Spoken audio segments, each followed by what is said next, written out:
नमस्कार। आज का हमारा टॉपिक है महलवाड़ी रेवेन्यू सिस्टम। कहते हैं ब्रिटिश गवर्नमेंट ने इससे पहले जो रेवेन्यू सिस्टम इंप्लीमेंट किए थे उन्हीं के अनुभवों के आधार पर जो नॉर्थ इंडिया के अंदर जो रेवेन्यू सिस्टम इंप्लीमेंट किया उसे हम किस नाम से जानते हैं?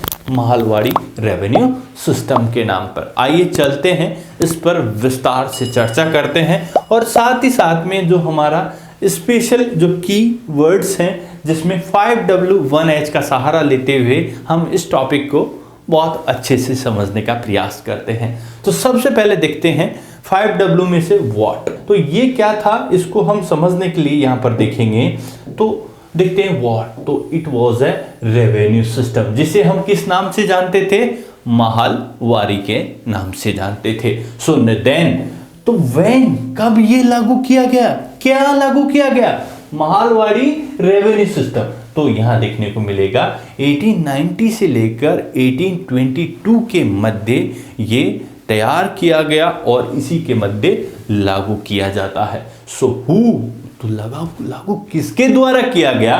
तो आप सबको पता है ब्रिटिश ईस्ट इंडिया कंपनी इस समय भारत पे रूल कर रही है और उसी के जो नुमाइंदे हैं जिसमें हॉल्ट मैकेंजी सबसे प्रमुख व्यक्ति हैं, इनके साथ साथ जो मौदे हैं वो हैं बर्ड, जो इन्हीं की प्लानिंग के तहत भारत के जो नॉर्थ वाला बेल्ट है, मोस्टली जो ऑलमोस्ट यूपी वाला, आधुनिक जो यूपी है वर्तमान में, उस वाले पूरे वाले क्षेत्र पर जो महलवाड़ी सिस्टम लागू किया गया।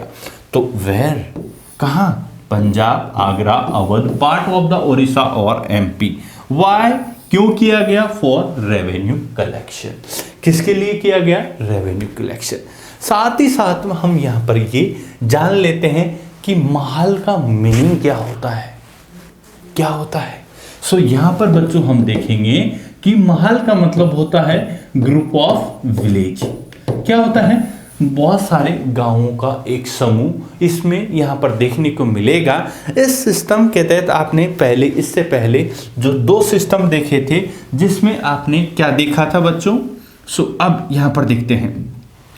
इससे पहले परमानेंट सेटलमेंट के अंदर देखा था कि वहां पर 3 प्रमुख थे, ईस्ट इंडिया कंपनी, लैंडलॉर्ड और पीजेंट। लेकिन जो सेकंड आया रैयतवाड़ी सिस्टम, उसके अंदर 2 ही रह गए थे। क्या रह के गए थे? ईस्ट इंडिया कंपनी और पीजेंट, ये 2 रह गए थे। अब आया है क्या है? महलवाड़ी। महलवाड़ी के अंदर भी हमको देखने को मिलेगा कि जो ईस्ट इंडिया कंपनी यहां पर है और ये महल मींस ग्रुप ऑफ विलेज को यहां पर रेस्पॉन्सिबल बनाती है और उनके जो मुखिया या लंबरदार उसको कलेक्ट करेगा और किसको डिपॉजिट करेगा? ईस्ट इंडिया कंपनी को डिपॉजिट करेगा। सो ये वाली बातें हमें यहां देखने को मिलती है। सो नेक्स्ट चलते हैं। ये कौन कौन से वाले एरिया पे था? सर हम ब्लैंक हैं, हमें दिखाओगे तो समझेंगे। तो चलिए देख लीजिए। सो ये वाली जो व्यवस्था है बच्चों, जो नॉर्थ इंडिया वाले पार्ट जिसमें हमने पंजाब, यूपी, एमपी, इस वाले बेल्ट पे ये इस वाले क्षेत्र में पूर्ण रूप से इंप्लीमेंट किया गया था। कौन सी वाली व्यवस्था का? महलवाड़ी, जिसे हमने क्या नाम दिया था? ग्रुप ऑफ, क्या दिया था? Group of village. मींस महल का मतलब विलेज लिया था, ग्रुप ऑफ विलेज, जिसमें इनके मुखिया या लंबरदार को रेस्पॉन्सिबल बनाया था। यहां पर महलवाड़ी और ये वाला जो क्षेत्र दिखाई देगा वो लास्ट में ये था रैयतवाड़ी। और ग्रीन वाला जो फर्स्ट टाइम इंप्लीमेंट किया गया था 1793 में, किसके द्वारा? लॉर्ड कॉर्नवालिस के द्वारा, जो फर्स्ट रेवेन्यू सिस्टम था जो पूर्ण रूप से स्थायी था। ये वाला जो रेवेन्यू सिस्टम था जिसे हमने महल का नाम दिया, ये वाला 30 वर्ष के लिए इंप्लीमेंट किया गया था। कितने? 30 वर्ष के लिए। साथ ही साथ बच्चों यहाँ पर एक और बात आपको देखने को मिलेगी कि ये वाला जो सिस्टम था वो टोटल लैंड के 51% पे, ये वाला 19 पे, और जो महलवाड़ी था वो टोटल लैंड के कितने परसेंट पे?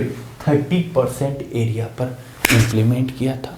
और एक और बात यहाँ पर हमें देखने को मिलेगी, साथ ही साथ अभी तक यहाँ पर इन बाकी 2 के मेरिट और डिमेरिट थे, लेकिन इसके भी क्या मेरिट और डिमेरिट है मानसिंह सर? जी हाँ, इसके भी मेरिट और डिमेरिट्स हमको देखने को मिलते हैं बच्चों। अभी तक जो रेवेन्यू था बच्चों, वो कितना परसेंट लिया जा रहा था? अलग अलग जगह बढ़ा चढ़ा के लिया जा रहा था, लेकिन यहाँ पर उसे बढ़ाकर कितना 66% तक रेवेन्यू इस सिस्टम के तहत लिया जाने लगा, जिससे जो आम किसान था उसकी व्यवस्था बहुत ज़्यादा चरमरा जाती है। ये वाली चीज़ें भी हमें देखने को मिलती है। इसमें जो रिकॉर्ड्स वगैरह बहुत ज़्यादा बढ़ जाते हैं और ईस्ट इंडिया कंपनी को बहुत ज़्यादा मेहनत भी करनी पड़ती है उन सब चीज़ों को मेंटेन करने के लिए। लेकिन धीरे धीरे यहाँ पर भी जो लंबरदार हो या मुखिया हो, उसका रोल भी हमें एज ए लैंडलॉर्ड जैसा दिखाई देगा। तो ये वाली बातें भी हमें इस टॉपिक के अंदर देखने को मिलती है।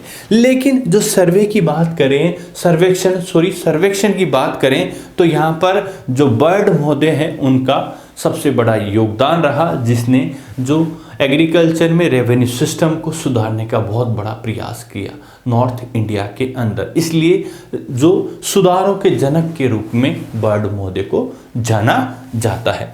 ये वाली पिक्चर और देख लीजिए, जिसमें होल्ट मैकेंजी और रॉबर्ट मार्टिन्स बर्ड, इन दोनों का सबसे बड़ा कंट्रीब्यूशन रहा मालवाड़ी व्यवस्था को उत्तरी भारत में इम्प्लीमेंट करने। ये तीनों व्यवस्थाएं हमने इस टॉपिक के अंतर्गत डिस्कस की। तो आप लोगों को आई होप बहुत अच्छा लगा होगा। अच्छा लगा है तो प्लीज़ लाइक कीजिएगा और शेयर कीजिएगा। Thank you very much and have a good day.